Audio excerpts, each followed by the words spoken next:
precautions are schools taking every day to keep, things sanitized? Sure. Well, I mean, first of all, the mitigation measures itself are huge.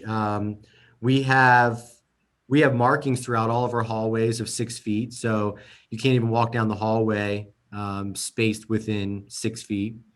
All of our classrooms are spaced out with 6 feet of distance between students, and they are wearing masks for the vast majority of their day. Our cafeteria is has desks right now, spaced out 6 feet. Buses, we have 3 students on a bus. I mean, even when they arrive, we have our teachers out front with designated spots on the sidewalk for kids to stand that are spaced 6 feet apart. So between the mask wearing and distancing, those are the two main mitigation factors. The disinfecting, we have some high-powered new cleaning solutions for sure.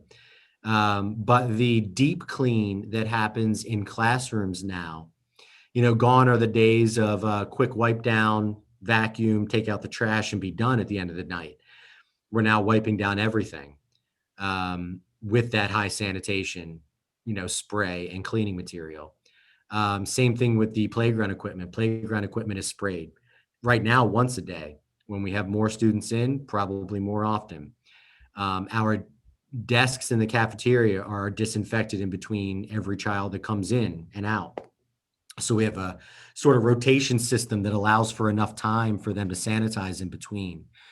Our teachers are equipped with their own wipes and their own spray that are the same level of custodians. And typically those wouldn't be allowed in classrooms.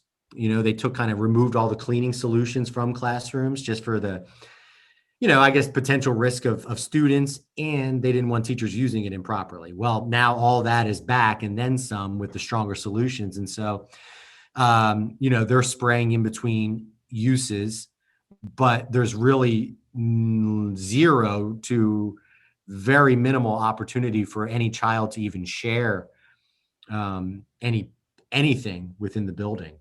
They all have their own supplies.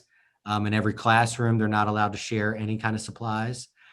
If they do bring, one instance might be if they have a football or something out at recess, after they use that, or a library book, let's say, it has to stay in its own quarantine for 72 hours before it can be put back into circulation. Wow.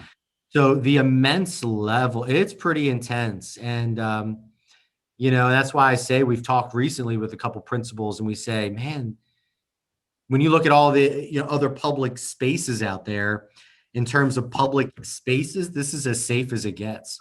Wow. It really, really is. How about kids who come in and are seem sick, seem like they're sniffling or sneezing? What happens then? Well, first of all, parents are asked to screen their child daily. If they have any abnormal symptom, they're told to keep them home. But if they do come into the building, our teachers we have a nurse here every day that we have children in the building. And we have an isolation room. And so anytime a child shows any kind of symptom, which hasn't happened yet since they've been in, teacher calls our school nurse takes that child,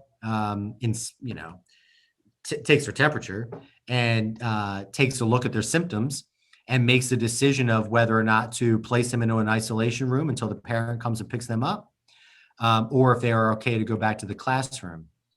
More times than not, they're going home because, there's COVID has every symptom under the sun. And so the real only decision to make is, okay, based on what I know about this child, do they have chronic allergies? Do they have some kind of chronic health condition where the symptoms look similar, but we know that's asthma or we know that's allergies? And so that's a decision that that our school nurse, and who was a trained professional, makes.